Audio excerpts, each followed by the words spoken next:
Hari ini kita belajar tentang patofisiologi penyakit jantung rematik, di mana pasien mengalami infeksi oleh bakteri Streptococcus. Streptococcus ini masuk ke dalam faring, atau pada kasus lebih jarang dapat tertular melalui kulit. Jika bakteri Streptococcus masuk ke dalam tubuh, di dalam dinding sel dari Streptococcus terdapat suatu protein yang disebut protein M. Protein M yang ada di Streptococcus akan merangsang reaksi sistem imun, sehingga terjadi reaksi sistem imun yang akan merangsang tubuh pasien untuk produksi antibodi oleh sel B. Tujuan diproduksinya antibodi ini adalah untuk menghancurkan protein M yang ada di dinding bakteri Streptococcus.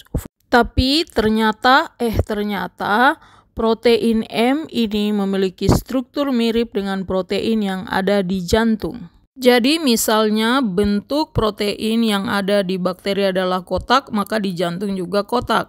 Pada kasus jantung rematik ini, antibodi ini salah tangkap yang harusnya ke protein M yang ada di Streptococcus, malah ke jantung. Antibodi ini menyerang jantung dan menyebabkan inflamasi pada jantung, dan terjadilah penyakit-penyakit jantung. Biasanya antibodi ini akan menyerang pada bagian katup mitral, meskipun dia dapat menyerang lapisan jantung manapun.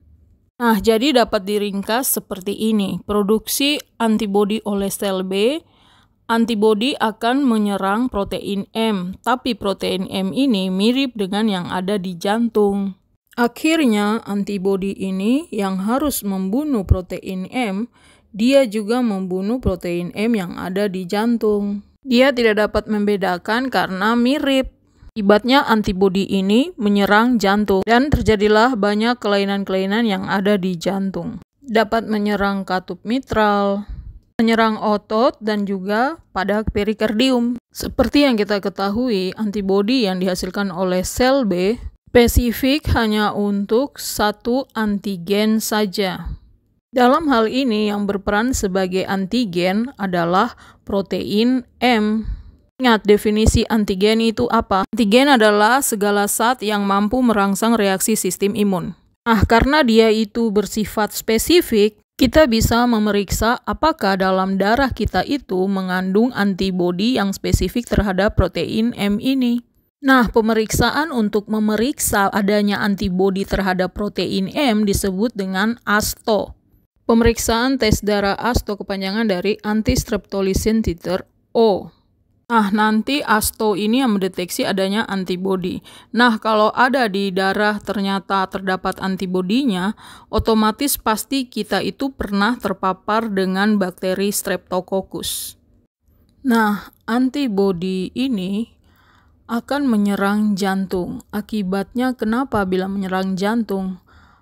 Ya, akibatnya pasien dengan rheumatic heart disease ini dapat mengalami berbagai penyakit.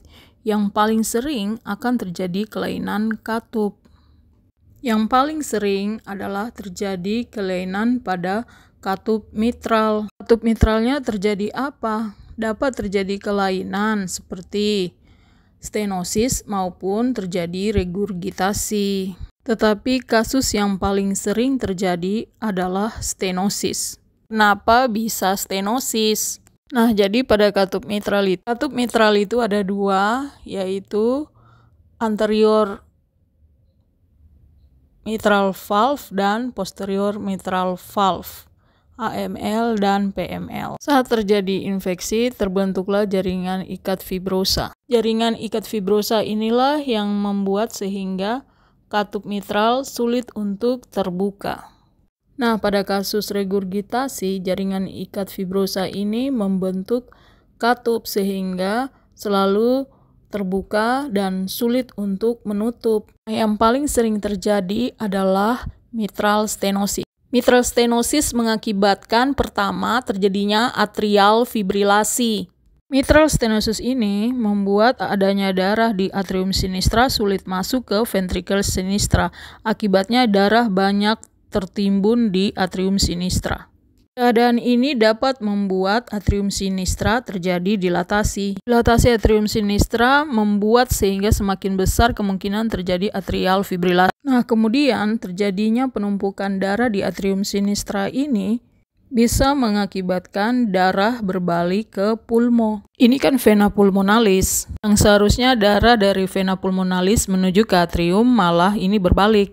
Karena darah berbalik mengalir ke pulmo, maka terjadilah ödem pulmo.